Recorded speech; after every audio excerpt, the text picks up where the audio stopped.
لیدونکو سلام خیر اغلاس هیله ده چې روغ جوړ به اوسئ. موږ راغلي یو داسې یو ځای ته چې دلته زموږ یو هیوادوال یوه هلیکوپټر یا چرخکه چې ورته وایي دا یې په خپل نوښت او په خپل لاس جوړه کړې ده. دا چې څومره وخت کې جوړه شوې ده، د دې ترڅنګ له کومو موادو څخه پکې ګټه اخیستل شوې ده، په دې اړه درته خپرونه لرو. تاسې راسره دا خپرونه وګورئ.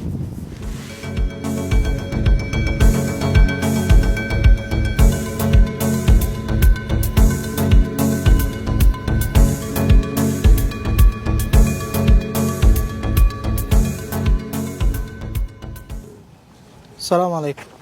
وعلیکم و رحمت الله. خوب هستی؟ خوب هستین؟ بخیر باش. اسمتون؟ اسمم عبدالله است، عبدالله صالحی، از ولایت کاپیسا هستم. دیگه بود و باش دیگه به کابل و به تخار زیادتر کردیم. خب بسیار خوب، تشکر. زنده باشین. در مورد زمین چرخبال که شما جور کردین اگر تشریح بدید.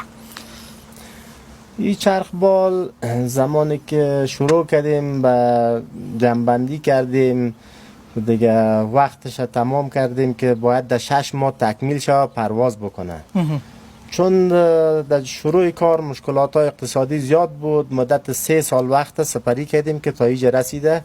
به گونه وقفه‌دار کار کردیم. اما چقدر مصرف سر شما بود؟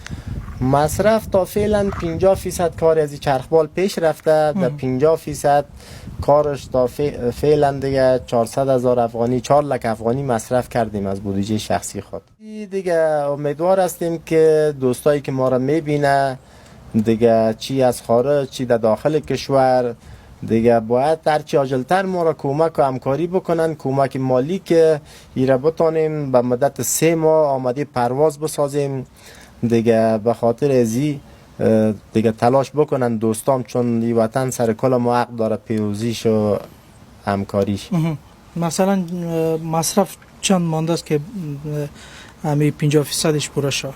دیگه 50% متباقی کاری از یک است. یک ذره کاری است که مصرفش کم زیادتر میشه، چون نصب انجین داریم، نصب ماشین داریم، گیربکس هاست. مثلا 100 دانه 120 دانه امپیر میخوره، سویچای بسیار مختلف میخوره، اتومات دیگه وایرینگ های ازی است. به خاطر ازی مصرف دیگه ضرورت متباقی پول که است به 8 لک افغانی میرسه.